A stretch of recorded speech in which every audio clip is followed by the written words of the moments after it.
What's up guys, welcome to my channel, and in today's video we are going to talk about the iPhone 13 small notch. Yep, we have been hearing this for a long time now, and I am actually pretty excited for iPhone 13 having a small notch. And I actually saw some people talking about this on Twitter, that the notch size won't be reducing, but on the side of John Prosser, he was saying that the notch of the iPhone 13 will be eventually getting smaller, but it won't get smaller in terms of the breadth, it will get smaller in terms of the volume. But today, Mac Rumors drop a banger news, and Mac Rumors, according to Mac Rumors, they actually said that iPhone 13 are widely expected to feature a smaller notch. They actually shared the first look at the potential design. So here you can see on your screens that the iPhone 13 smaller notch, it looks pretty dope, not gonna lie, right? I know you love it. And fun fact, my tempered glass on my iPhone 12, if you look closer, the notch on this is the same, almost the same size as the iPhone 13.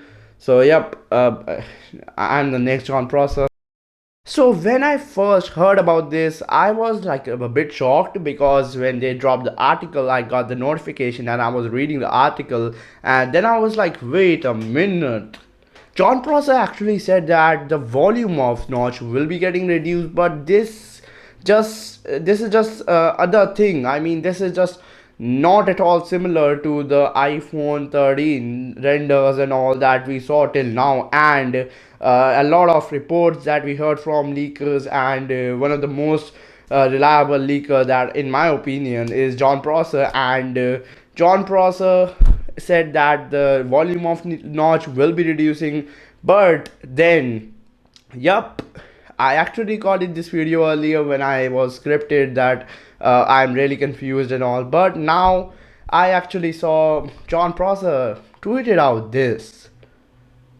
Yep, I mean, I'll talk to John Prosser. I'm a flex this because John Prosser DM'd me on Twitter, right? So I'm going to be that cool kid in the block. Yep. Anyways, keeping all of these things aside, we are going to talk about iPhone 13 small notch. Yep. So small notch, how they are going to actually achieve this small notch. So the thing is that Apple is going to implement the true depth sensor and all of those sensors in a way that they will shrink the bezel, but still they will be having a smaller notch. Yeah, I know it is a bit confusing, but let me explain. So what they did is, if you look closely on the render, you can see, and on the tempered glass you can see that there is a earpiece above the phone. So if I'll bring my iPhone 12, you can see the earpiece is here, whereas on the iPhone 13 it is expected the earpiece will be over here, the place I have covered it with a case. So it is expected that this thing in the small bezel will be housing a speaker. So now I am actually worried about the sound quality. I mean, will it affect the sound quality? I'm really confused now about that. So we will figure out that in the very next episode. And that's it for today's episode. I know this was a quick one because yep, this is the second episode of the day. I need to sleep, right? Peace out, and I'll meet you all in the very next episode. And by the way, John Prosser, you're a brave guy. I mean, bro, you just shaved off your eyebrows? Wait, peace out.